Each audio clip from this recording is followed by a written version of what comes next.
Hi friends, இன்றைக்கி ஒரு hair cut tips தான் பார்க்க போகிறோம்.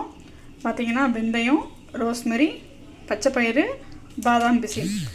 பார்த்திங்கன்னா வெந்தயம் வந்து நான் ஒரு 2 டேபிள் ஸ்பூன் அளவு எடுத்தேன். ரோஸ்மெரி ஒரு டேபிள் ஸ்பூன் அளவுக்கு. பச்சைப்பயிறு பார்த்திங்கன்னா என்னோடய ஹேர் டென்சிட்டி அளவுக்கு 2 டேபிள் ஸ்பூன் எடுத்திருக்கேன். பாதாம் பிசின் பார்த்திங்கன்னா 1 டேபிள் ஸ்பூன் அளவுக்கு எடுத்துக்கலாம். இதை முதல் நாள் நைட்டே நம்ம தண்ணியில் நல்லா ஊற வச்சுக்கிடணும்.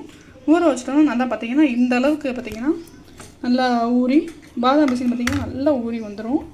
இதை நம்ம நல்லா வந்து மிக்சியில் ஒரு பேஸ்ட்டை அரைச்சி எடுத்துக்கலாம். இந்த அளவுக்கு ஃபைன் பேஸ்ட்டாக அரைச்சி எடுத்துக்கோங்க ஃப்ரெண்ட்ஸ்.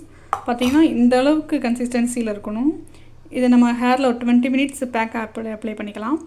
பார்த்திங்கன்னா இதோட பெனிஃபிட்ஸ்னு பார்த்திங்கன்னா ஹேர் ஃபால் ஸ்டாப் ஆகும், ஹேர் க்ரோத் ஃபாஸ்ட்டாக இருக்கும். வித்தின் 3 மந்த்ஸ்லேயே உங்களுக்கு ரிசல்ட்ஸ் தெரியும். நான் யூஸ் பண்ணிக்கிட்டு இருக்கேன். என் ஹேர் ஃபால் பார்த்திங்கன்னா கம்ப்ளீட்டாக ஸ்டாப் ஆகிடுச்சு. எங்கே பார்த்தாலும் வீட்டில் முடியாக இருக்கும்.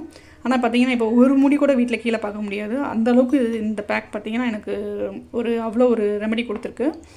இதை நீங்கள் யூஸ் பண்ணிட்டோங்க ஃப்ரெண்ட்ஸ். நல்ல பெனிஃபிட்ஸ் இருக்குது இதில். தேங்க்யூ ஃப்ரெண்ட்ஸ், பாய்.